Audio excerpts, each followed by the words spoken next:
It is Sunday night. You are scrolling on your phone, but you are not really seeing anything.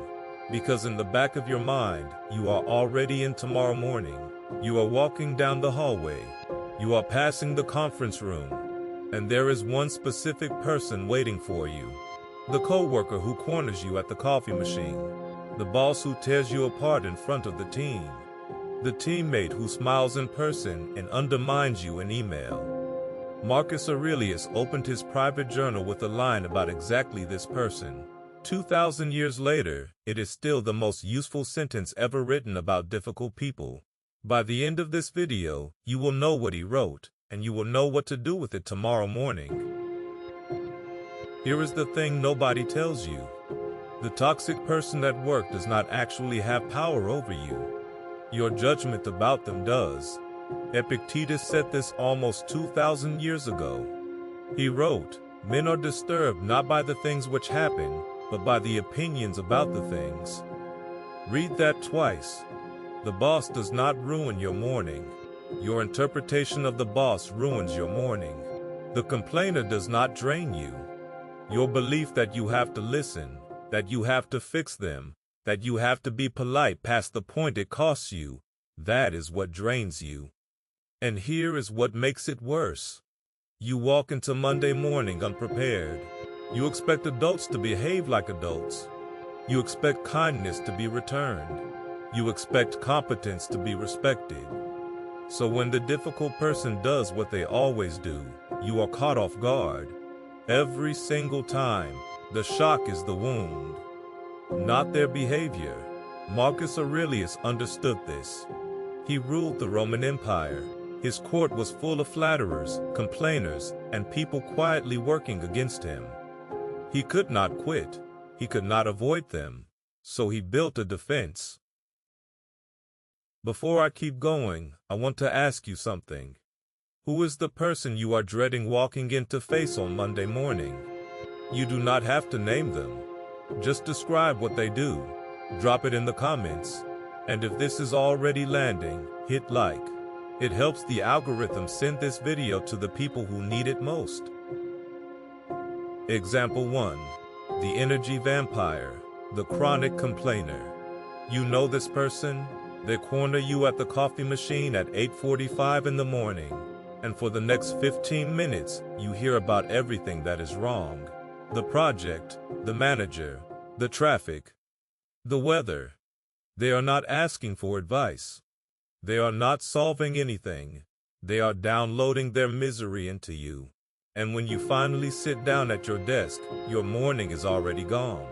Your mood is already gone. Marcus Aurelius wrote this in Meditations Book 5.1.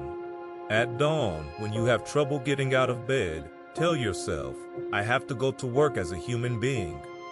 He had to face his own version of the energy vampire every single day. Senators who lived to flatter him. Advisors who lived to complain. He was the emperor. He still could not avoid them. Here is the Stoic move. Their complaining is not an attack. It is a habit. It signals an inner emptiness. You are not obligated to fill it. You are not their therapist. Limit the encounter to 90 seconds. Walk away with kindness, not guilt. Their mood is theirs. Yours is yours. Example 2. The public humiliator. The boss who tears your work apart in front of the team. Heat rushes to your face. You can feel everyone in the room looking down at the table. You go back to your desk and replay it. Tonight, tomorrow, for the next 3 days. You consider quitting.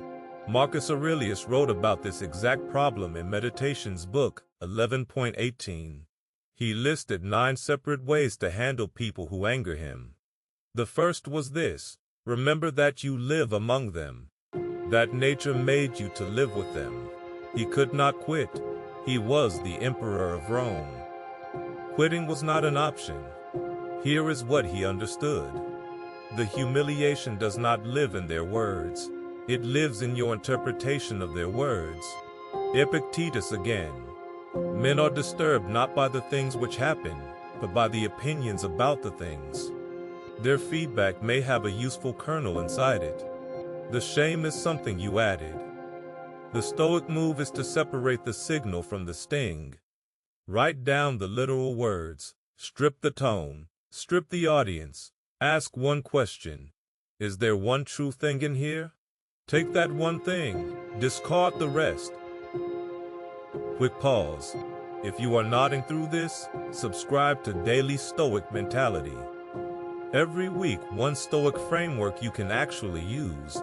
Not theory, not motivation, just tools that have worked for 2,000 years. Now back to it. Example 3. The passive-aggressive smiler. The colleague who smiles in person and undermines you in email. They CC your boss on every minor issue. They claim your idea in the meeting after you shared it with them in private. You cannot prove anything. Bringing it up makes you look paranoid. So you say nothing, and the resentment builds. Marcus Aurelius opened Meditation's book 2.1 with the line that captures this person exactly. Begin each day by telling yourself, today I shall meet with the meddling, the ungrateful, the arrogant, the deceitful, the envious, the unsocial. He goes on, none of them can hurt me, for no one can implicate me in ugliness. Read that one again. No one can implicate me in ugliness. The Stoic move with the smiler is the hardest move of all. Do not become them. Trying to expose them turns you into them. Their behavior reveals their character, not yours. Document quietly, respond publicly with grace. Protect your reputation by being undeniably good at the work, not by playing their game. Time does the work. It always does. Here is the framework. The Stoics called it premeditatio malorum, the premeditation of evils. We are going to call it the Inoculation Protocol. 3 principles, 1 morning practice, tested by an emperor. Principle 1. Expect them. Before you walk into the office, before you open the laptop, before you sit down for the meeting, take 30 seconds. Tell yourself, today I will meet difficult people. The complainer will complain. The critic will criticize. The smiler will smile. This is what they do. This is who they are. You are not surprised. You are not blindsided. You are inoculated. Principle 2. Diagnose them. Their behavior is not about you. It comes from a confusion about what matters. They believe their feelings, their status, their grievance is the most important thing in the room. They are not evil. They are blind. And blind people will bump into you no matter how much you try to dodge. They cannot harm your character. Only you can do that. Principle 3. Reframe them. They are not your adversary. They are kin acting from blindness. You share more with them than you think. You have been the complainer. You have been the critic. You have been the smiler. Maybe not at work. Maybe with a sibling. Maybe with a partner. Maybe last week.